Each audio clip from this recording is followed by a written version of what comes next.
Додека туѓите манини се пред очите, а нашите зад грбот, тешко ќе го трасираме патот кон Европа. Но има ли друг? Заев во Америка, половина германска влада во Македонија, Европа лобира, Русија се противи. Се стегнува обрачот пред референдумот за НАТО и ЕУ и промена на името. Народот пред најголемата одлука по 91-та година. Ќе градили иднината и на следните генерации. Нема консолидација во тезите на науката, уште помалку во опозицијските редови. Гласот на академијата, професорите, граѓанството вечерва во 24 отворено, овде во Тетово, пред Универзитетот на Југоисточна Европа. Разговараме и дебатираме со академик Абдулменав Беџети. Добре дојдовте во студиото на Отворено. Професорката Беса Арифи. Добре дојде и за вас. Професорката Весна Поповска од Универзитетот во Гостивар. Добре дојде и за вас. И аналитичарот Роберт Несими. Добре дојде. Академиче Беџети, ќе почнеме со вас. Во академијата имаше, да речеме така, интензивна расправа или дебата во однос на она што ја очекува Македонија за време на референдумот, но и потоа и во однос на договорот со Грција. Научниците никогаш, особено во овие општествени науки, немаат единствени тези. Предпоставувам дека тоа и сега е така, но сепак од ваша перспектива, каква можност или шанса е овој референдум или опасност за Македонија? Младен, со сета почет кон сите тие што поинаку размислуваат, односно се на некој начин опоненти на оваа шанса после 27 години независност, по сета таа чувствителност на прашањето во однос на, условно кажано, етничките македонци во однос на прашањето, сепак мислам дека ова е прва и најдобра шанса која од осамостојувањето ни се пружа во така компониран систем на вредности, која што не верувам дека порано имало такво нешто. Од таа гледна точка, мислам дека секој еден граѓанин на оваа држава, кој што треба да оди на 30 пред гласачката кутија, најпрво тоа треба да го прави не со емоции, не со срце, туку со глава. Значи, рационално размислувајќи. Второ, треба да го прави врз основа на тоа размислувајќи не за своите чувства моментални, туку за тоа да како ќе се влијае со сета таа одлука кон генерацијата идна, кон нивните, да речам, деца, внуци и други генерации кои идат, кои што не треба да го прават таа одлука на основа на анализа на некоја историја, туку со гледање во иднина. Овие се препораките кои што мислам, ако секој еден поединечно, индивидуално ги прави рационално, тогаш исходот на таа одлука мислам дека ќе биде рационално. Способно ли е македонското општество за едно такво рационално размислување? Ако погледнеме малку наназад и не само малку наназад, во едно партизирано општество, кое што во одредени делови од историјата беше и етнички поделено, сега тие разлики ми се чини се помали, но партизацијата остана еден предуслов кој што ги детерминира односите меѓу луѓето. Генерално ја мислам дека е способно. Генерално мислам дека е печено, условно кажано. Македонските граѓани тест да донесат. Ова може да биде практично за тоа ново општество. Апсолутно, меѓутоа, видите, тоа е неповторлив тест. Тоа нема мейкап. Ние велиме во академијата има повторување. Друга сесија, трета сесија. Ова нема више друга сесија. Ова прва и треба да биде сигурна сесија, фигуративно речено. Од друг аспект, посакувам да верувам дека сепак постои едно јадро на луѓе кои што мислат поинаку, меѓутоа мислат, како што кажав, емоционално, оптеретени со минатото, оптеретени со историјата, и тоа е едно јадро на луѓе партизирани, политизирани до крајност, а кој што лидершипот обично смета на нив. Тоа е кохезионо јадро на секоја партија. И тоа е проблем што лидершипот треба да се справи со нив. И ако нив ги смекне, и ако нив ги убедува поинако, тој мисли дека го губи ткивото Jer тие се најтврдокорливите во секоја опозиција и поготово партијата која се прикажува како опонент. Меѓутоа, тој лидершип кој што сега нема можност, нема смелост да даде упатства за вакви стратешки капитални одлуки за државата, мислам дека нема својство на лидершип. Не може да третирам лидершип тој Сака што да кажа тој следи, а не води? Па, чак и не е фоловер, чак и не е следи. Тој упатува на тоа дека вие знаете што треба да правите. Вие знаете како треба да се однесувате и на крај вели, па знаете, јас не сум тој што треба да ви кажувам и да ви окажувам како да се однесувам. Ќе се навратиме, се разбира, на темата референдум. референдум. Да спомнувам уште нешто во однос на Македонската академија на науките и уметностите. Нели МАНУ. Се разбира, постојано за сите општествени теми, би рекол, МАНУ и имал одредени ставови кои што никој пат не биле толку уникатни.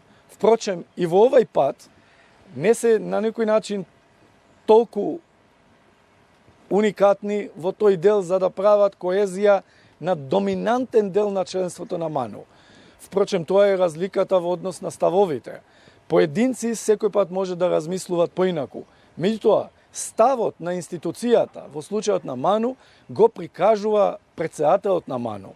Претседателот на МАНУ неколку пати имал прилика, вклучувајќи и последното, нели, конференцијата што ја имавме во однос на тематската област, укажа на многу аспекти зашто сепак мнозинството на македонски граѓани треба да го поддржуваат убедливо овај референдум. Арифи, не случајно се наоѓаме во Тетово. Практично караванот на 24 отворено е во сите 6 изборни единици во Македонија, за да ги видиме различноците и спецификите на она што ќе го донесе предстојниот референдум. Тетово, град во кој што живеат и албанци и македонци, колку овој референдум може да влијае на кохезивноста на општественото ткиво во Македонија? Јас мислам дека веќе влијае, бидејќи тезите за кои што се разговараат се веќе тези кои што не унификуваат. Во бидејќи самото прашање се однесува на интегрирање во едно поголемо семејство кое што е Европската унија и исто така интегрирање во една организација која што за Балканот и за нашите држави значи сигурност. Јас мислам дека особено луѓето во Тетово, но и во другите, околни места, нема да имаат никаква дилема за да го поддржат ова референдумско прашање и овој референдум, бидејќи едноставно тоа е исполнување на вечниот сон и на албанците како државјани на оваа земја, меѓутоа и на голем број граѓани на оваа земја, кои што мечтаат еден ден да бидат дел од европското семејство и да бидат дел од НАТО. Мислам дека е тој клучниот момент и дека таа е шансата која што треба сите да ја искористиме. И во однос на придобивката, мислам дека многу е јасно дека најпрви нема друга алтернатива или пак алтернативата која што се нуди не е нешто за која што ние сме интересирани. Се зборува, например, за алтернативи како некоја евроазиска интеграција или пак некои други партнери кои што ние никогаш не сме ги имале за партнери. И во однос на тоа, значи, тоа е единствената клучна алтернатива за која што сериозно може да зборуваме. Да, мислите ли дека евентуалниот успех на референдумот дефинитивно ќе ги разбие оние потенцијални стравови за делба помеѓу македонците и албанците, особено во време кога на север во Косово и Србија се случуваат разговори за, како што се вели сега тоа, модерно корекција на границите? Па, токму тоа, значи, е многу важен момент, бидејќи ова е шанса, значи, да се стави крај на дилемата за државноста на оваа земја. Исто така, од безбедносен аспект, мислам дека е многу важно да се каже дека Македонија не може да си дозволи повеќе да биде надвор од една организација како што е НАТО и да нема шанси во иднина да отвори преговори со Европската Унија. Мислам дека тука е многу важна една од изјавите која што ги слушнавме во минатите месеци. Амбасадорот Бейли кога многу убаво истакна дека кога ќе бидеме дел од НАТО, земјите, околните земји со кои што Македонија имала проблеми во минатото, како Бугарија, Република Грција, Република Албанија, ќе бидат гарантори на нашиот територијален суверенитет и безбедност. Значи, тоа не е мала работа и мислам дека треба многу сериозно да се свати од сите граѓани кои што живеат на земјата. Инаку, ако се пропушти оваа шанса, како што рече Метју Нимицки, треба да чекаме најмалку уште 25 години за еден друг дил, кој што не мислам дека би бил по-добар од овој. А во однос на придобивката, јас исто така би сакала да кажам ќе позборуваме за придобивките. Благодарам. За сега Поповска, референдумот носи многу дилеми, особено оние околу тоа што се вели цензус, дали ќе биде исполнет или не. Прашањето за некои е од техничка причина, но може да биде и од суштинска во секој случај, бидејќи ако не успее цензусот, претпоставувам дека тоа ќе отвори нови политички и морални дилеми во општеството што понатаму. Мислите ли дека ќе успее цензусот и што со успешен, а што со неуспешен цензус? Јас лично сум уверена дека референдумот ќе биде успешен. Јас сум македонка, јас ќе излезам и ќе гласам на референдумот за и тоа нема да ме направи помалку македонка, напротив, сметам дека на тој начин ќе дадам придонес кон иднината на мојата генерација, зашто некако сум на панелов и најмладата денес, а сум возрастна скоро колку што е Македонија независна, сметам дека мојата генерација е таа што заслужува нова шанса и шанса за нов почеток и за стабилизирање на односите. Јас референдумот не го гледам само како безбедносно прашање, го гледам како прашање на гаранции, затоа што и влезот во НАТО не е само безбедносно прашање, таму има 5 поглави во акцијскиот план што ќе биде, нели, по тоа што ќе следи. Првото прашање е прашање на правна држава, тоа се политички и правни прашања. Тоа значи дека препораките на Прибег ќе треба да бидат имплементирани, а се до тоа постепено ќе значи подобар живот за сите нас. Тоа ќе значи дека веќе нема да се плашиме од паралелен увоз на лекови, дека веќе никогаш нема да треба да протестираме за медиумски слободи, дека веќе никогаш нема да треба да излеземе на улици да се бориме за оние права кои ни се гарантирани. Барем такви се очекувањата. Лично сметам, јас сум родена кичевчанка, живеам и порасна во Скопје, работам во Гостивар на Универзитетот Визион. Во Гостивар 3 јазици се службени, македонски, албански, турски. Ние живееме многу убаво функционираме. Има прашања за кои различно размислуваме, но референдумот е прашање за кое сите се за, затоа што сите што овде останале, што се овде граѓани на оваа држава сакаат подобар живот. Нема македонец кој не мисли добро на Македонија, земјата тука. Ќе ве коригирам ако што добро, но се разбира, не значи дека оние што мислат спротивно за референдумот и мислат лошо на Македонија, Абсолютно. да не ја поистоветуваме тезата една со друга, бидејќи секој има свои сваќања за тоа како треба понатаму да тера државата. Апсолутно, но никој не даде друга опција. Никој не даде друга алтернатива. Затоа сметам дека е ова важно. Не си ми зборувавме пред емисијата во однос на она што се велат бројки за и околу референдумот. Каков е вашиот став и согледување со оглед на тоа дека статистички добро ги баратате овие податоци? Добро, за мене најголем проблем се надоените избирачки списоци. Ние се уште имаме 1.800.000 гласачи во избирачките списоци, а реално таа бројка е неколу 1.400.000-500.000 веројатно. Пазите, има општини кај што има повеќе жители од гласачи. Значи, тоа е нереално. Со фактот што 1.800.000 се нереални и цензусот од 903.000, мислам дека е точната бројка, е нереално висок. И поради тоа сметам дека ќе биде проблем да се достигне таа бројка.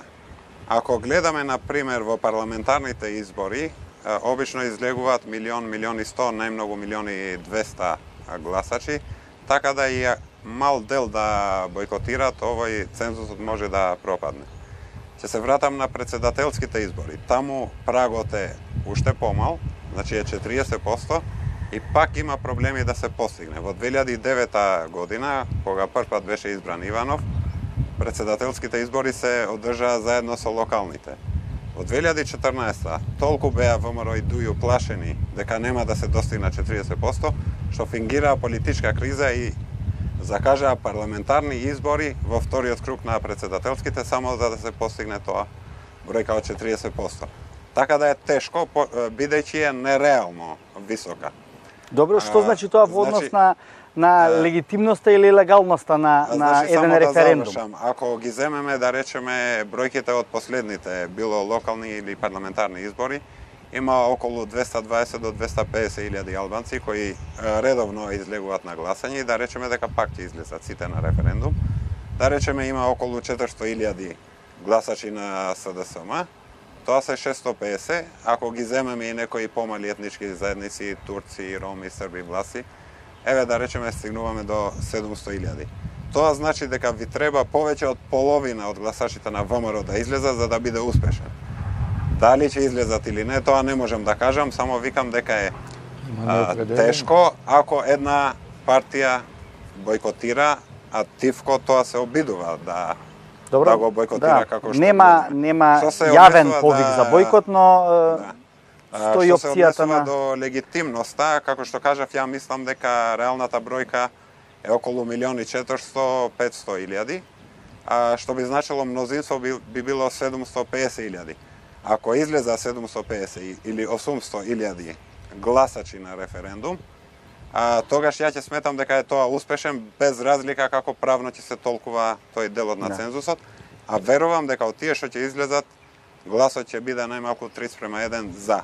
И мислам дека со тоа има доволна легитимност за да после се тера процедурата во парламентот и да се прават уставните. Да, бечети на ова прашање околу легитимноста на референдумот, доколку не се постигне бараниот законски цензус. Некои велат ако излезат 800.000 гласачи, од кои 700.000 се за, тоа е сосема доволно и подобро отколку да излезат милион, од кои 500.000 се за. Сега, тезите се спротивставени на вистина, но отвора прашање и дилеми за тоа што понатаму. Не би требало да се преюдицираат евентуално хипотетички пресметките, без да се води сметка за еден добар дел од над 25% неопределени гласачи, споредбите што Роберт ги направи врз основа на политички избори, каде што секој пат ние сме имале од 25 до 30% неопределени, а и некој добар процент кои што не излегувале на гласање. Така да ја мислам овај пат, ако етнички ги раздвоиме, реално очекувам да нема албански гласачи испод 280-300 илјади гласачи, која се знае дека на некој начин унанимни речиси се за ова определба. Од друга страна, сметам дека... Дали се доволно мотивирани да излезат? Мислам да, затоа што ние сме свесни покрај сите резерви што ги имаат, условно кажано албанците во врска со точката 3.1 од Преспанската спогодба. И не сакам да се повторувам тука, таму постои една формулација каде што на некој начин априори етничноста се определува како синоним за суверенитет и носител на државноста. Се вели македонците, флеш, граѓани на Република Македонија. Ако јас ова го гледам тесно како албанец само, ова би било проблематично за мене лично, интелектуално. Меѓутоа, јас го гледам во поширок контекст. Ја го гледам во контекст на процесите, во контекст на стратешките одлуки, во контекст на тоа што е нешто потешко, а што е полесно. Инаку, што би било легално и легитимно, тоа се бројки во прашање кој како ќе ги протолкува. И 900 да испаднува, да имаме минус 5.000 или 10.000 испод цензусот. Опозиционите структури ќе бидат гласни дека сепак овај референдум е нелегитимен, или па секако во секој случај нелегален. Меѓутоа, знаејќи овај висок цензус, не случајно се определи дека референдумот би имал консултативен карактер, а не обавезен карактер. Така да јас сметам дека во секој случај, имајќи предвид надуените избирачки гласови, избирачки листови и неразчистените избирачки листови, сето тоа треба да се има во предвид во контекст на ова. Инаку, да заокружам во овој дел, мислам дека и другите етнички заедници, исто како албанската етничка заедница, никој пат не биле покохезиви со условно кажано мнозинската етничка заедница, тоест македонската. По однос на ова прашање, никој пат.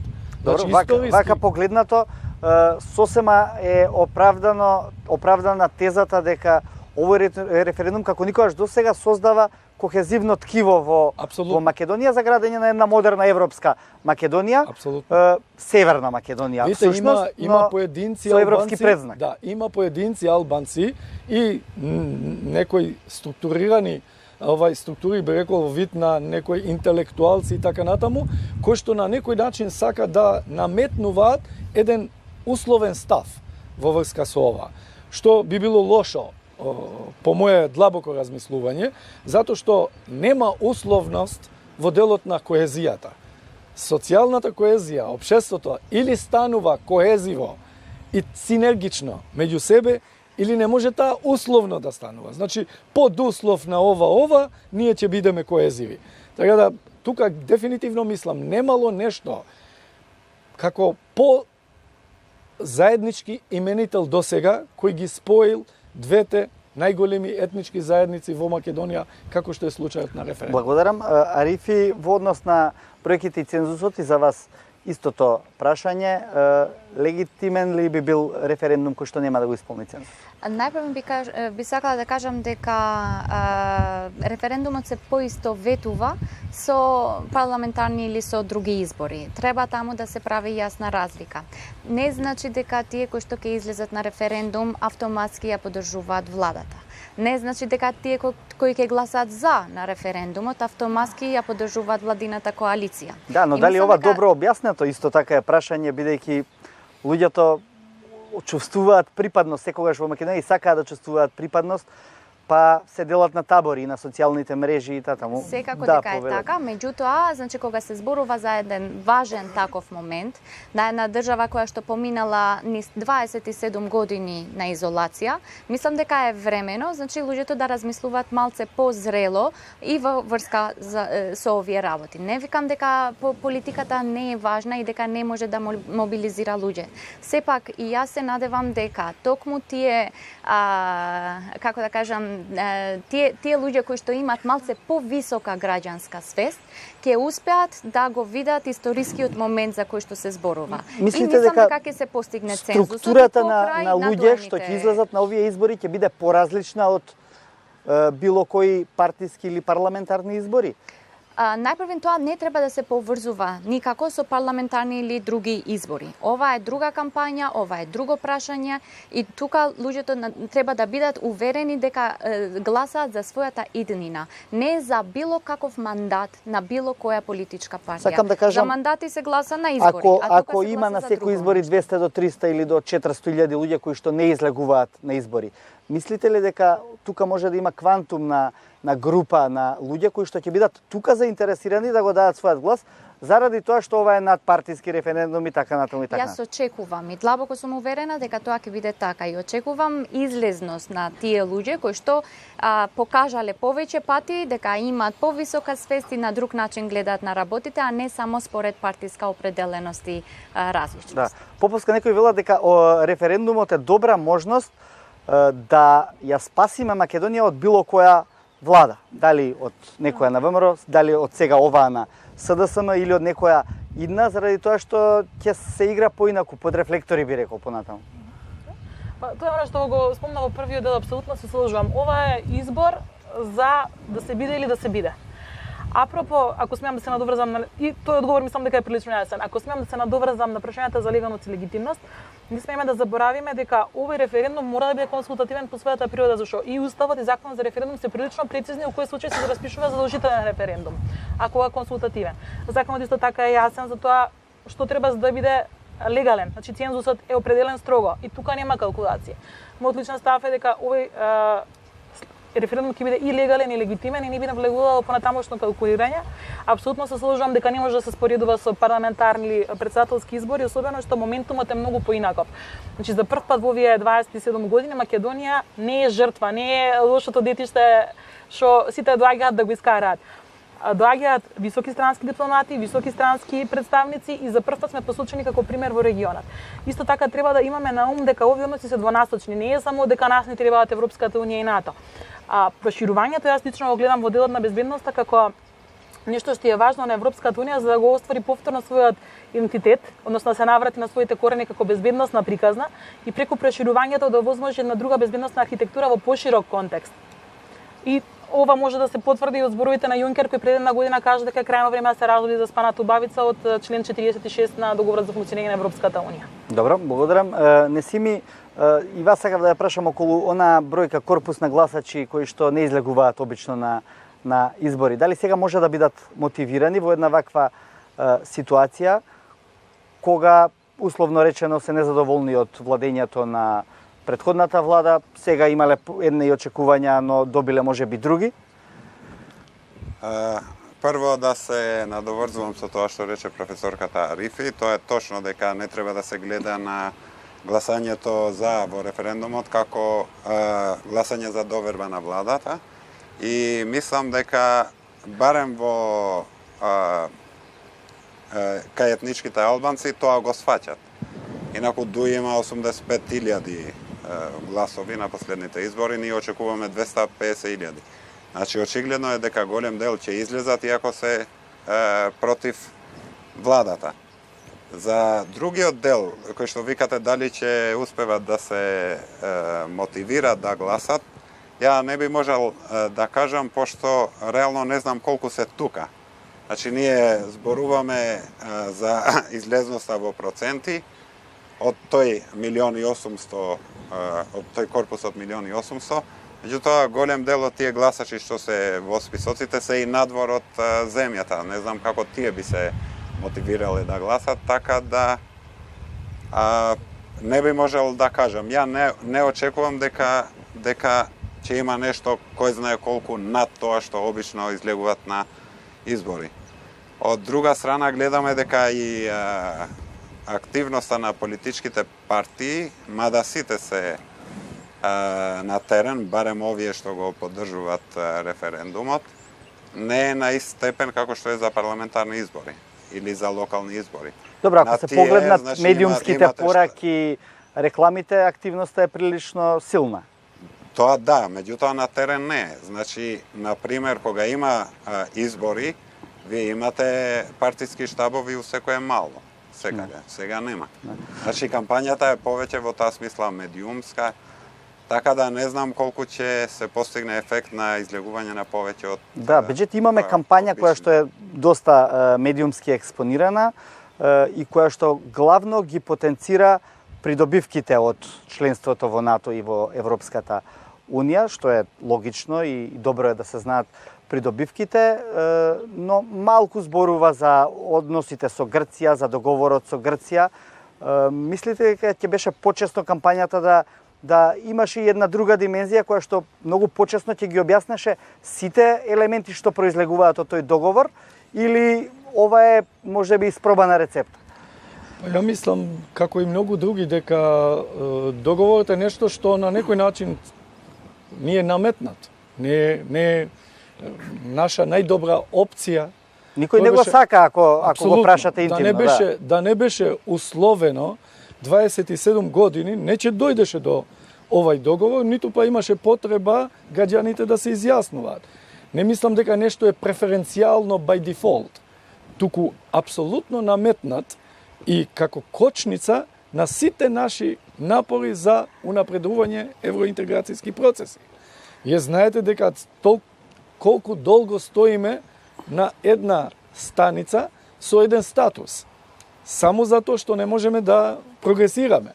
Значи, точно 10 години од самитот на НАТО во Букурешт чекаме да ни дојде оваа прилика. А да не зборуваме во секој случај дека придобивките од ова се мултидимензионални. Значи, не само од аспект на интегрирање, туку од аспект на животен стандард, од аспект на економија, од аспект на тоа што ни значи подобри институции, подобро владење, подобро владење на правото. И сето тоа е Да, комплекс. ќе ве прашам и за придобивките, но постои теза во јавноста која што е доста експлоатирана, која што навистина заслужува внимание, зошто ги немаме на увид уставните измени и како би гласеле уставните измени, но и преамбулата уставот. Тоа се разбира ги засега сигурно не само македонците, туку и албанците во државата. Сега ја знаеме преамбулата, зборува за македонскиот народ и за албанскиот, односно делови на албанскиот, српскиот и така натаму народ во Република Македонија. Па ја мислам дека не би било благовремено и не би било логички да во оваа фаза бидат и драфтирани евентуално предлог амандманите на уставот. Ја би било преураното. Ако не мора да бидете добар правник кога го прочитате спогодбата преспанска, да идентификувате дека обавезно ќе бидат потребни 3-4 амандмани најмалку. И можеби некои амандмани кои се корективни на постојните. Така да ја не сум со бекграунд професионален правник. Кога сум го читал договорот, сум препознал дека ќе има 3-4 места каде што ќе треба генерично да се генерира нови амандмани. И 1, 2, 3 или повеќе ситуации кај што ќе бидат коригирани.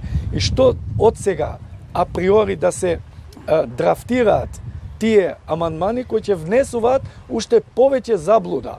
Јас мислам дека и во однос на ова што кампања се прави, чак премиерот беше пререалистичен. Во делот и некалкулативен, некалкулантен во однос на политички феномени. Тој кажа однапред и погред тоа што има мандат, нели, добиен за период 4 години, дека доколку не успе овај референдум, јас си заминувам. Знаете што значи тоа? Со тоа тој кажа искрено, транспарентно, некој ќе каже и со доза на наивност, на политичките опоненти, сега ви е приликата да ми се супроставувате. Меѓутоа, ја мислам дека просечниот граѓанин, кој што добро ги размислува и ги знае состојбите, какви ни се. Младен, јас водам една институција тука која што пред 10 години имаше упис од 2000 студенти. Сега ние намале на 1000 студенти годишно. Значи, знаете од што е тоа? Чисто одлив, емиграцијски екзодус на населението. Си бегаат младите, ќе ни се празни државата. Што ние ако зачуваме сите овие вредности, толку многу емоционални, историски, секако, ако младите ни напуштаат земјата. И тоа се случува секој ден. Добро, тоа се случува и во Хрватска, например, која е членка и на НАТО и на Европската унија. Дали има разлики? Не би рекол во оваа динамика. Имавме можност да разговараме со хрватската амбасадорка, рече дека тоа е случај, можеби не во тој процент или Видите, ние имаме последните 4-5 години поготово. Значи и кај македонската заедница и кај албанската заедница. Дури албанската заедница од поодамна. Меѓутоа последните 4-5 години интензивно кај македонската заедница се случува тоа. И тие не заминуваат заради тоа што ќе се промени историскиот контекст на Македонија. Тие заминуваат за подобар живот. Тие заминуваат за подобро образование, за подобро здравство, за подобри услови на живење. Едноставно тие заминуваат затоа што не гледат перспектива во државата. Сега ако бидеме од следната година членка на НАТО, а после некое време и на Европската унија, мислите дека тој одлив ќе се спречи во еден среднорочен период? Ќе влијае доста да тој одлив опадне во интензитет. Заради тоа што државата ќе стане подобра? Не, затоа или ќе пружа подобри шанси? Не, затоа што стандардите на НАТО, стандардите утре во договарање и преговарање со Европска унија ќе ни наметнуваат други однесувања. Сакајќи или не, ние со оваа елита политичка, ако продолжиме вака, free reader, се знае кај ќе стигнеме. Бидејќи тоа го поминуваме 26-7 години. И тоа кога ќе имате вие друга стега, кога ќе имате друга рамка, кога ќе имате друго однесување, па видите што се случува. Еве Албанија имате 10 години. Огромни промени во позитивна смисла на зборот. Албанија сега прави верификација на цело судство. Знаете дека од 75% од судиите отпаѓаат во нивните филтри. Таа верификација, така наречен ветинг, мислите доброволно ја направи албанците? или албанската елита. Не, им беше наметнато. Токму од овие стандарди. Арифи, сметате ли дека исполнувањето на стандардите ќе ги задржи младите во Македонија, но и генерално ќе пружи шанса за напредок на општеството, особено на помладите генерации, бидејќи се разбира тие се иднината? Да ви кажам право, значи јас сум уверена во тоа дека ќе опадне таа бројка на одлив, бидејќи тие млади луѓе кои што се иселуваат од Македонија, се иселуваат токму во земји на Европската унија и на НАТО.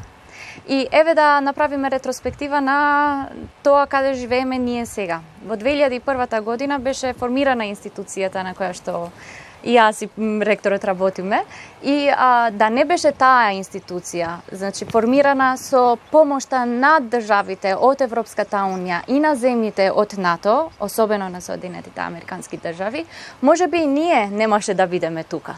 И ова е најдобар пример како може, значи една унија како Европската и овие организации да ни помогнат да направиме живот тука. Јас не велам дека одливот на луѓето ќе престане како со магично стапче после зачленувањето наше во НАТО или во ЕУ. Секако дека секогаш ќе има такви, и затоа Европската унија таква, таму има слобода на движење и на луѓето и на значи капиталот и така натаму. Меѓутоа тоа што ќе се промени е дека ќе имат можност младите да изберат дали сакаат да стварат иднина тука или ќе бидат принудени тоа да го направат во друго место. До сега нашите млади луѓе беа принудени да одат во тие места, бидејќи нема воопшто никаква друга перспектива. Со зачленувањето во овие организации тие ќе имаат перспектива и слобода да одат надвор. Како тоа ќе се случи? Политичарите по дефолт ќе станат поодговорни, почесни, нема да крадат, нема да лажат? Знаете, младе, нема тоа да биде краток процес. Ние нема автоматски да станеме членка на ЕУ со самото значи со успешен референдум и со успешно ратификување на договорот со Грција. Вие знаете дека пред 2025 година ние не можеме да станеме членка, бидејќи ни преоди еден долг процес на преговарање. Во рамки на тие преговори ние ќе растеме како општество и ќе ги достигнеме тие стандарди што ги посакуваме сега, а ќе бидат задолжителни за да бидеме членка во таа унија. И мислам дека таму е клучната придобивка. Благодарам. Тука одиме со куса пауза за реклами, па се враќаме со отворената програма.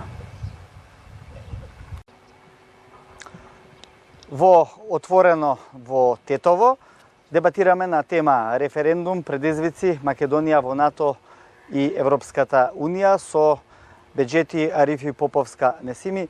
Поповска, пред малку го начнавме прашањето за тоа дали можеме да имаме поодговорни политичари. Можно ли е тоа да се случи во пократок временски период, со оглед на тоа што Македонија често пати одела напред, па се враќала 2-3 чекори назад и некако луѓето имаат изгубено чувство и верба во тоа дека можеме да добиеме и одговорни функционери? Мислам дека не може, туку мора е одговорат, затоа што патот на евроатлантските интеграции секојаш е таков. На хрватски се случи Санадер пред некое време. А механизмите на Европска унија кои функционираат на поинаков принцип. Сега ги преведуваме и препишуваме директивите, а тогаш ќе мораме да ги имплементираме.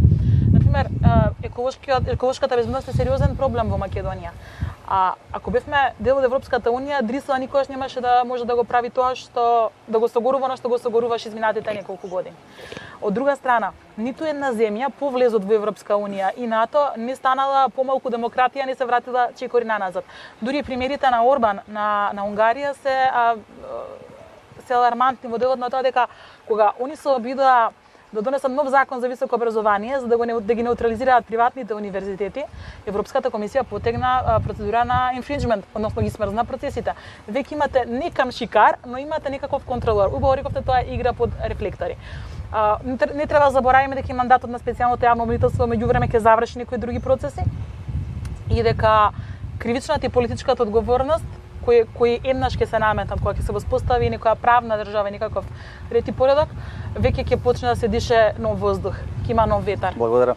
Несими, сакам да се вратиме малку околу она што се однесува на уставните измени и на тоа како тие би се имплементирале, особено поради фактот што го спомена и господинот Беџети, дека во дел од албанската популација постои сомневање во дел од договорот со Грција за кој што претходно зборувавте. Да, како што кажа и академикот Беџети, значи договорот е компромис и сам по себе е болен. Секој компромис е болен, пошто треба да правите отстапки кои иначе не би правиле. Сега, кога го гледаме, ние како етнички албанци има и некои додатни работи. Прво што се однесува до името, новото име на државата. Ставот на албанските партии, тоа од 93 година, мислам, неколку дена пред приемот на Македонија во Обединените нации, има отворено писмо на тогашната партија за демократски просперитет, каде вика дека нема да прифаќаме име која нема да ја рефлектира мултиетничноста на државата, односно која ќе има некои словенски презнаси, например Славо Македонија и така натаму. Сите други партии после партијата за демократски просперитет, значи ДПА, ДУИ, па новите партии Алијанса и БЕСА, се држаа на тој став и добро е што новото име е име што е прифатливо за сите граѓани, не само значи за етничките македонци, него и за албанците и за другите. Вториот дел е тоа став 3 кој што го спомна академикот од договорот, кај што се дефинира меѓу другото и службениот јазик. И тоа е убаво што се дефинира дека е македонски јазик и се зачува името на јазикот. Меѓутоа, јас би сакал да додадам дека според уставот има и друг службен јазик и тој не е викан по неговото вистинско име, него се вика јазик кој што го зборува 20% од населението. Не, тој јазик си има име, тоа е албански јазик. Кад-тад мора и тоа прашање да се адресира. Значи тоа не викам дека треба да биде услов за да пројдат уставните измени, меѓутоа треба и тоа прашање да се некогаш да се адресира. Но сметате дека ова не прави пречка во однос на тоа што се вели изјаснување за референдумот во страна на албанците? Не, пошто албанците разбират дека сепак се работи за една поголема работа, тоа е членството во НАТО и ЕУ. Значи од пред 150 години кога почнала таа што се вика Рилиндија, албанската преродба, значи албанците се залагале за да бидат дел од Западот. И политички, значи сите политички партии, тргнувачи од партијата за демократски просперитет, ДПА, ДУИ, Алијанса и БЕСА се залага за тоа. Практично обединувањето во една како повисока цел. Обединувањето во една Европска унија ќе создаде и голема Албанија и голема Македонија и сакам да кажам сите тие етникуми кои што на некој начин романтично мештаат за своите држави ќе ги имаат со отворени граници во една Европска унија. Чисто како една мала дигресија. Можеме да идеме со прашање од публиката, повелете? Прашањето е за професорката Беса. Е поврзано со самото прашање на референдумот. Ако се чита прашањето, дали сте за членство во ЕУ и НАТО и прифаќање на договорот со Грција? Ако се чита вака прашањето, се добива впечаток дека ние во 30 септември ќе гласаме за НАТО и за ЕУ и потоа треба да го прифаќаме договорот. Значи има двосмисленост на прашањето и ова е најсилниот аргумент на левица и на тие што се против и што се за бойкотирање на референдумот. Значи, дали во правна смисла е добро поставено прашањето, бидејќи и јас кога ја прочитам вака прашањето, навистина е малку чудлива, бидејќи тука се три прашања и се девет алтернативни можни.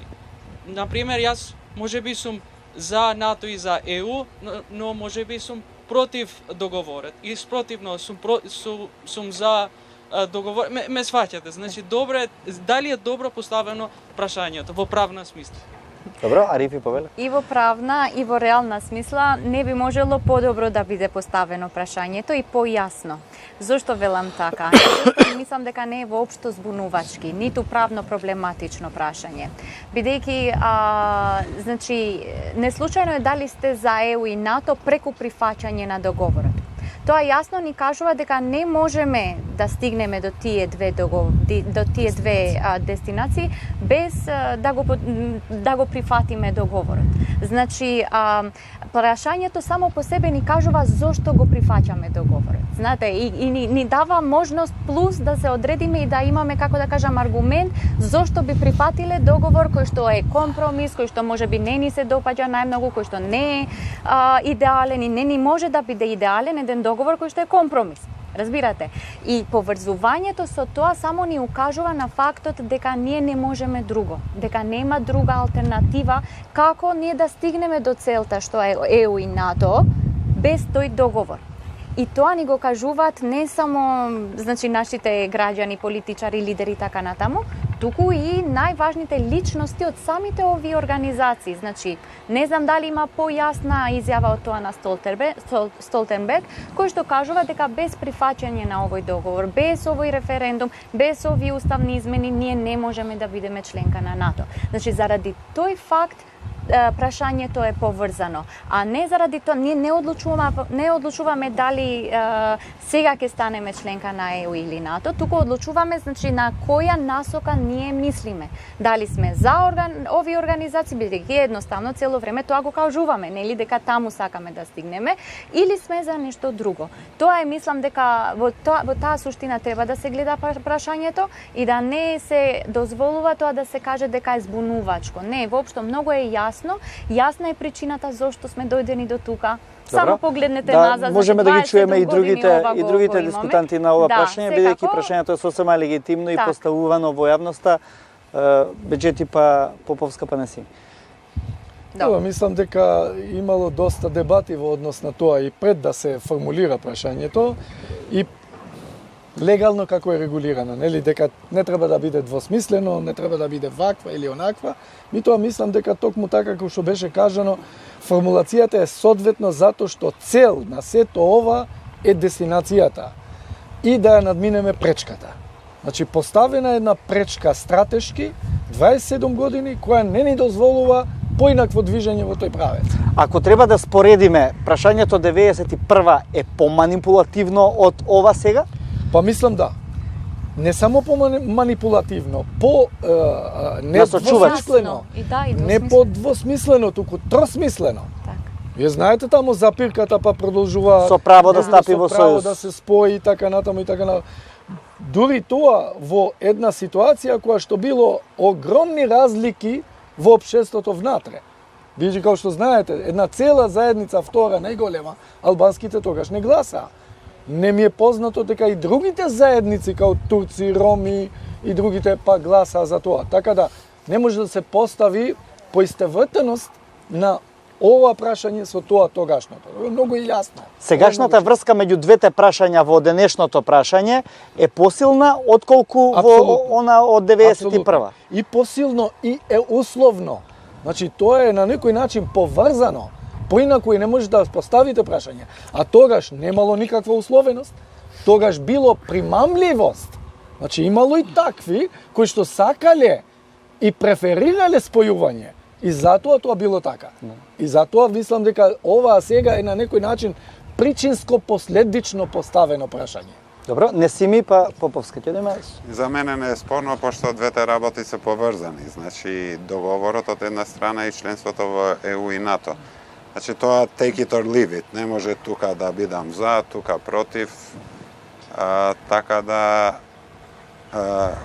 како што е поставено прашањето се адресирани сите во еден пакет, пошто реално е еден пакет. Значи немате право на избор. Македонија да немаше консензус за ЕУ и НАТО, немаше ни да го прави овој договор практично, да, така тоа некако. Да, тоа го кажавме и преска, ние не го правиме од чеф овој договор. Го правиме зашто тоа е пречка за ЕУ и НАТО и тоа е пакет, не може дел да земате, дел не. Така да не е спорно според мене тоа прашање. Јас се согласувам во еден дел од исказите со вас, а ќе се вратам малку професорски во, значи, за права.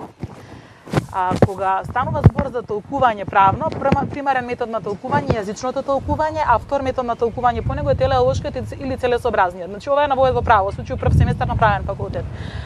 Еманација е и на меѓународно правните норми, затоа што Виенската конвенција за договор на право, која во голем дел го кодификува обичајното меѓународно право, во член 31 го вели истото, примерно толкување јазичното толкување. Затоа синтаксички гледано ова прашање е повеќе од јасно. Значи и јазично и телеолошки ако се гледа. И секој што знае да чита, особено ако знае да чита меѓу редови, ќе знае на што се однесува. Апропо недел за второто и третото прашање за стапување во сојуз, не се согласувам дека мора да постои консензус. Можеби некој е за ЕУ, можеби некој е за НАТО, тоа е легитимно. Меѓутоа, согласно Уставот и Законот за референдум и други облици на граѓанско изјаснување, понатаму, кога ќе дојдеме во понатамошна фаза од преговорите, ќе има поединечни референдуми, затоа што референдумот е задолжителен механизам кога станува збор за стапување во сојузи со други држави. Така што сега се однесува само на прифаќањето на договорот, како договорот кој е пат до членството во ЕУ и НАТО, значи само едно прашање, само еден одговорот, односно две опции, да или не. А понатаму, како што ќе се развиваат процесите, ако се помине добро, ќе има поединечни референдуми за секој од сојузите. Благодарам. Ја мислам дека не би требало да има. Не, мора. Може да, моето прашање оди за господинот Беџети и сакам да прашам колку вие како универзитет сте ангажирани да го објасните процесот на вашите студенти и зошто не да ги убедите да излезат на гласање тој ден? Добро прашање, имајќи предвид дека универзитетите на некој начин треба да држат една дистанца од политички прашања и политички ставови, ние на некој начин како универзитет доста држејќи таа еквидистанца по однос на политичките прашања сме настојувале да не експлоатираме превише ова и поготово во овој период кога ние и немаме активни студенти. Значи нашите училници не се полни за да можат да се им објасни, но во секој случај тие што предаваат по делот на програмите, студиските програми за политички науки, за општествените повеќе поврзани науки, правните толкувања кои што беа искажани тука, може да бидат добар пример за дообјаснување. Тоа што денеска нема и потреба многу универзитетите да се вклучуваат во ова, е повеќе дефинирано од тоа дека некој пат можеби тоа да предизвикува поголема заблуда, отколку што и може да помага во овој дел. И затоа мислам дека е добро така што универзитетите не биле многу вклучени во тој дел, бидејќи толку имавме посети. Македонија стана точно последниот месец центар на светот. Да ви доаѓаат би рекол, значајните светски личности за толку краток период, да ви доаѓаат за да ние прв пат и покај тоа што ние го сеќаме себе си дека сме центар на светот, дека светот се врти околу нас. Меѓутоа стварно Скопје беше центар на светот, бидејќи дојдоа луѓе, најзначајните личности да ни кажуваат пријателски како треба да постапуваме. Мислам дека друг начин на однесување во смисла дека еве што би било ако би било или не би било, може некој пат и контраефекти да има. Ја имам слушнато многу ситуации кај што легитимно македонски припадник на македонска заедница, ако нешто вие укажувате реално, дека може, вика, па зар со тоа не оценувате ли сега? Тоа е многу чувствително прашање. Затоа од почеток, кога се пријавив, во врска со оваа дискусија, реков со целта почит, кон сите тие што мислат поинаку, треба да бидеме многу свесно како ги носиме овие одлуки. Значи не се работи овде за емоционални моменти, историски моменти, туку за иднина и идни генерации. Затоа треба да бидеме многу внимателни. Благодарам. Благодарам.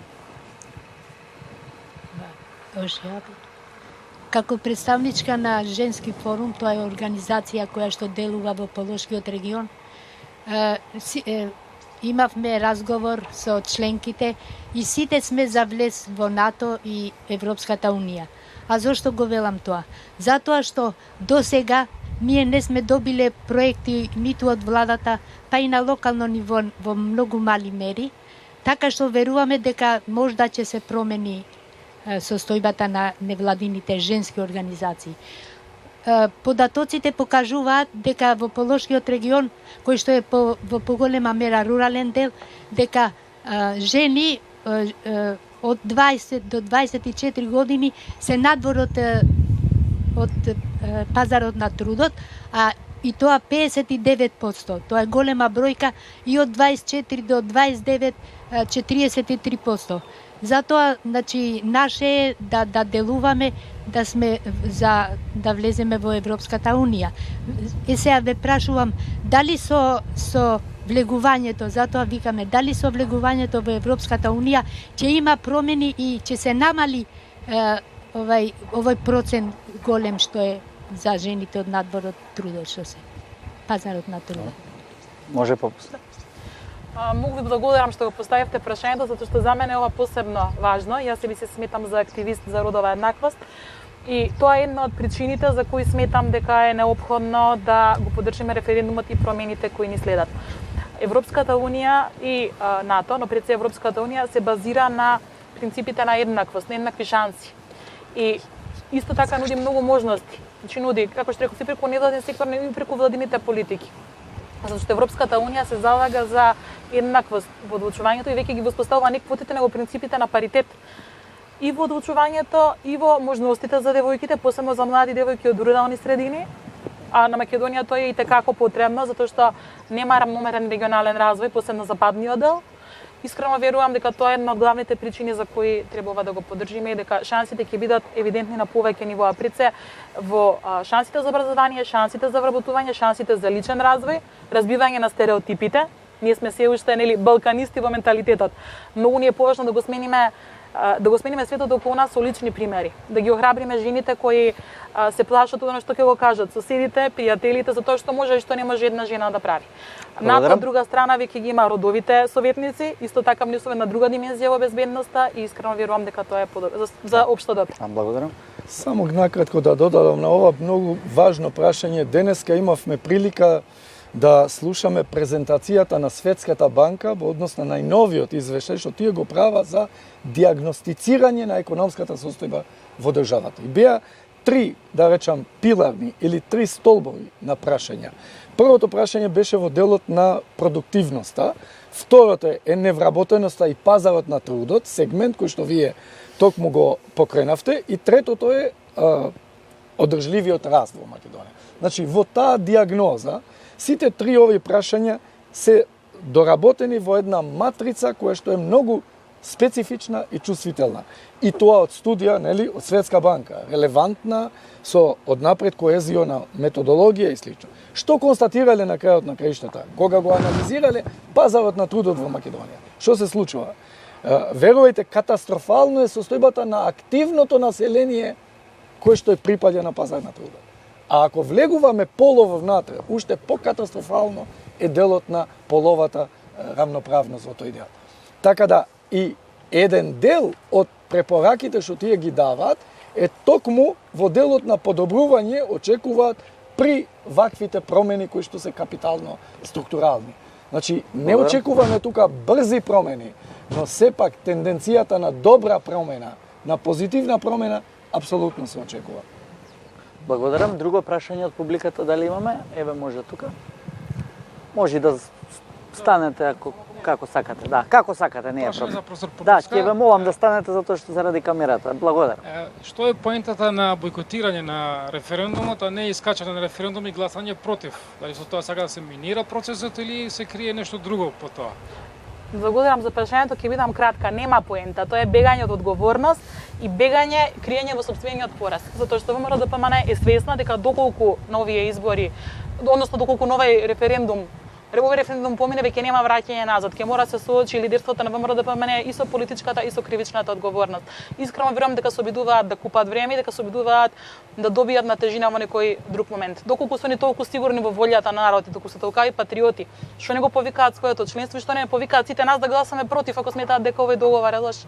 Немаат аргументи, имаат само личен интерес. И токму затоа сметам дека ако некој ја сака оваа земја, ако ја сака оваа иднина, нема да се премислува. Венецијанската комисија има многу водично добри практики за референдум, кој беше повеќе пати извикан во изминатиот период. Тој водично добри практики пропуштија да кажат сите на кои на него се повикаа дека смета дека бойкотирањето е недоследност или остава простор за малверзации и дека не е карактеристика на една демократија. Јас не би сакала да се срамам во туѓо име. Затоа сметам дека треба да исполниме својата должност како граѓани, да излеземе на гласање, па одлучиме како ќе одлучиме. Ако бидат повеќето против, нека бидат против. Се е тоа политичко калкулирање, не е одговорност. Благодарам за сега на публиката. Ако имаме нови прашања сега кои ќе се вклучиме. Ова беше едно од прашањата што исто така се наметна беџети во првиот дел на емисијата. Зборувавте за одговорноста и на опозицијата во овој процес. На моменти се добива впечаток дека се калкулира заради одредени други цели, значи се остава таков впечаток во јавноста. Мислите ли дека со евентуално неуспешен референдум делови од таа партија добиваат можност да се пазарат за својата амнестија, например? Па, може би на тоа пресметуваат, но дали би добиле реално, мислам дека не. Тие само може да се надеват и да пресметуваат, како што и беше кажано, но во секој случај не го сваќам новото раководство тамо, на некој начин да упропастува своја, би рекол, не лична, лидерска позиција, туку перспектива на партијата кои стојат на чело за да ја водат во иднина. Па, како ќе биде, например, нивната определба во основната нивна програма, еве хипотетички, не дај Боже, претпоставувам нема да биде успешен референдумот. Што ќе пишува тие, каде ќе ја водат државата наредните 10 години и 20 години? Добро, ни велат ќе направиме подобар договор. Во никој случај. Има 12 не само години. Има 27 години, кумулативно. Знаете зашто овај договор е најдобар досега? Затоа што приликите и од другата страна беа таки. Да се разбереме. По 10 години ниту Грција нема да биде во таква состојба да може да прифати ваков залог како што сега прифати. Со признавање, мислите, на идентитетот на македонците? Не само тоа. Во однос на околностите што ги има со нивната финансиска, економска, па ако сакате и социјална криза. После една цела декада на суочување со нивниот банкрот. Но вчера го слушавме Георгиевски, например, и Бучковски. Георгиевски рече дека во тоа време никогаш не се преговарало за име за внатрешна употреба. Околностите биле такви. Сака да кажете, сега во ова е најдоброто што можеше да го добие Македонија? Ја мислам дека ова е најдоброто што можеше да го добие кумулативно во овие 27 години. Никој пат не сме можеле да имаме подобра понуда. Јас ви кажував и повторно ќе кажам. Посебно за македонската етничка заедница. Мислите дека во 94-5 година не можеше да се добие само Северна Македонија за меѓународна употреба? Во никој случај. Вие знаете, чак и не само тогаш. До 2013-14 не имаме и слушнато од прислушувањата во однос на разговорите за какви компромиси беа спремни да разговарат. Впрочем и разговарале цело време. И сега да кажуваш дека вакво решение е капитуланско. Мисламе тоа апсолутно избегавање на суочување со реалноста. Треба да се прифати. Овој договор е моментум кој што се случи во време на гарнитура на раководење на државата од страна на Заев. И неговата храброст да се суочи со ова. Имаше и порано интенции од неговата коалиција, нели, левичарските, меѓутоа нема храброст да прават такви потези. И тој покажа дека е капацитет на лидер кој што превзема одговорност, свесно, дури и со коцкање на неговата политичка перспектива. Добро, играта со бројки во парламентот не си ми после референдумот, во случај на една или друга опција, односно во случај повеќе во случај на неуспешност, остава ли простор за изгласување на уставните измени со оглед на тоа дека опозицијската партија има завидна бројка на пратеници внатре? Значи, референдумот е консултативен, така да на крај зборот ќе го има парламентот во било каков случај. Сега е битно кога зборуваме за тоа дали ќе биде успешен или не, што подразбираме под успешен. Значи, дали ќе се постигне цензусот, да, по тоа зборувам. Сега зборувам за цензусот. За цензусот. Да. Значи, ако така го бидејќи ВМРО ДПМН рече доколку се помине цензусот, тогаш нема проблем, тие ќе гласаат за уставните измени и во тој случај веројатно имаме чиста ситуација. Но што доколку не се помине цензус? Значи, ако се помине цензусот и тоа е успешен референдум, тогаш е лесно. Јас мислам дека и ако не сите пратеници на ВМРО, барем минимум 10 колку што и се потребни, ќе гласат за. Ќе биде лесно да се убедат да гласат за, зашто немаат причина зашто да одат против волјата на народ. Меѓутоа, имаме и друго сценарио, освен ова. Значи, тоа сценарио за кое зборовме претhodно. Значи, да не успее да се постигне цензусот, меѓутоа гласот да биде, значи, едно огромно мнозинство тие што ќе излезат да гласат за. Значи, и во овој случај, јас мислам дека има простор, не дека има простор, него ќе мора сепак да се оди во парламентот, не смееме ние да се откажеме од процесот и ќе мора да се оди во парламентот и да се убедат. Но дали тој минимум процес на 10... убедување значи и политичко пазарење, па и за оние теми кои што поради кои што можеби падна владата на Груевски, амнестија? Значи, прво, уште еднаш да кажем дека мораме, значи нема друго чаре. И да биде, да речеме, 600 со 200, само 800 излегуваат на гласање, пак мораме. Немаме друга опција. Мора да помине во парламент. Добро, како политички аналитичар ве прашувам што тоа ќе значи за иднината на политичките односи и во парламентот, но и надвор од него. Ќе се изведе политички, ја не можем да навлегувам во тоа. Значи, ВМРО има околу 41 пратеник, мислам. Значи, како партија, не како коалиција со другите. И барем 10 треба да се убедат, да се пазари, не знам што. На крајшта, вие пола од старата влада ја имате и во новата. Значи, тука се ДУИ, Сојуз на ромите, Демократска партија на турците, ГРОМ, социјалистите, мислам дека сега влегува. Не е ништо страшно, уште 10 луѓе од ВМРО. Добро, Поповска, што ќе отвори тој процес? Мора да повторам, нема друга опција, нема друго чаре. Мора тие 600-700 што ќе гласат за, мора да добијат глас во парламентот и да се помине таму. Поповска, во услови на неуспешен цензус, политичката мапа на Македонија знаеме каква е. Може ли тоа да отвори простор за политички пазарења во кои што би родило па други проблеми во општеството? Па јас прво сметам дека не сите пратеници на ВМРО ДПМНЕ ќе бидат сосема послушни во едни такви услови. Мислам дека се надевам барем дека и таму има совесни луѓе кои размислуваат поинаку. Едно. Второ, треба да имаме на ум дека дел од нивната пратеничка група може да заврши, може да им биде одземен мандатот, односно да завршат некои луѓе со ефективни казни затвор, што ќе предизвика нови луѓе да бидат повлечени во парламентот. Може да се сите комбинации, може да се можеби дури нови парламентарни избори, не исклучуваме таа опција, меѓутоа мислам дека постои простор за во секој случај да биде успешно крајното сценарија, затоа што па некако нема секојаш континуитет. Ако се земе во предвид бројот на гласови кои СДСМ го имаше на парламентарните избори до локалните избори, колку убедлива победа беше тоа, мислам дека некој дел од македонското општество е прилично лесен за убедување и дека нема да има сериозни претумбации. Кога рековте избори, мислите избори пред уставните измени, например? Да.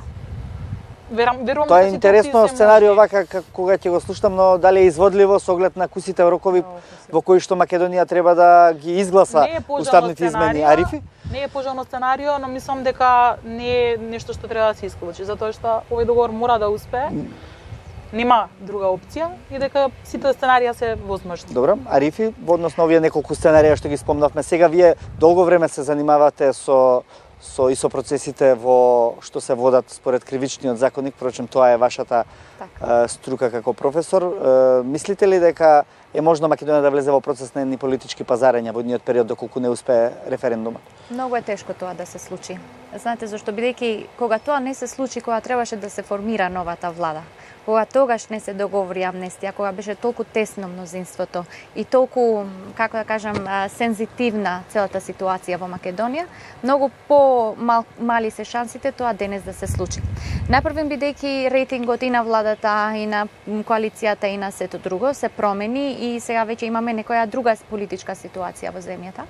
Освен тоа се работи за меѓународен договор кој што е ратификуван во нашиот парламент и за кој што произлегуваат сега има значи други обврски за земјата.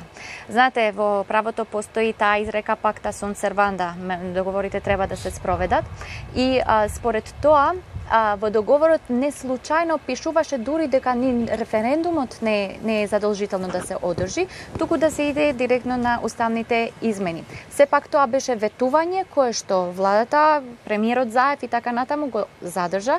И за прашање е зошто на тоа сега се протива токму луѓето кои што цело време кажуваат дека за ова треба да се иде на референдум, а сега или сакаат да бойкотираат или нешто не се многу така наклонети кон Мислите дека они очекуваат политичка добивка во тој домен? Политичка добивка јас не сваќам како би направиле. Значи сето тоа за кое што се залагаа, тие го напуштија значи сега, бидејќи се повлекоа од референдумот, рекоа дека тоа не е наша одлука, ваша си е одлуката и така натаму. Значи се повлекоа од едно прашање што тие речиси 30 години рекоа дека треба да се биде да биде референдум. Иако референдумот не беше задолжителен, значи се отиде кон тоа и со една многу јасна кампања, со една многу значи инклузивна кампања и мислам дека тоа е јасен обид јасен став да се оди напред.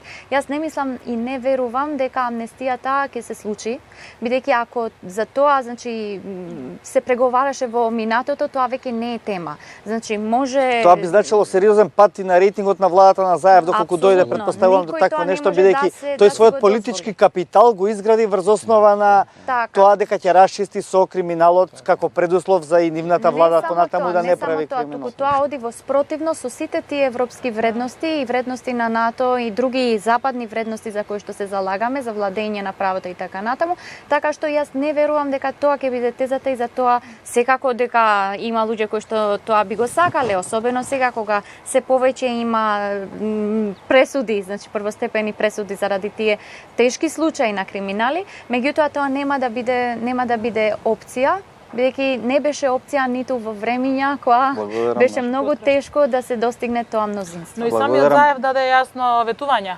Неколку пати тоа јасно го повтори. Не е до ветување, тој нема право.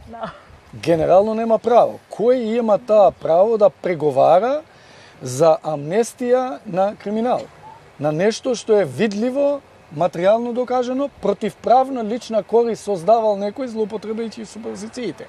Вие знаете дека имаше и мерење пулс пред 4 години, кога поранешниот премиер Георгиевски го лансираше идејата за амнестија на ваквите пропусти, грешки и криминали, тогаш намерно беше тоа укажано за да се мери пулс што би било кога би било. Тогаш бевме во една слична ваква дебата и ние укажувавме дека тоа го нема право никој, затоа што тој не излегол со мандат, односно да бара мандат од некого ова да го прави. Тоа прво би било нелегална и нелегитимна одлука.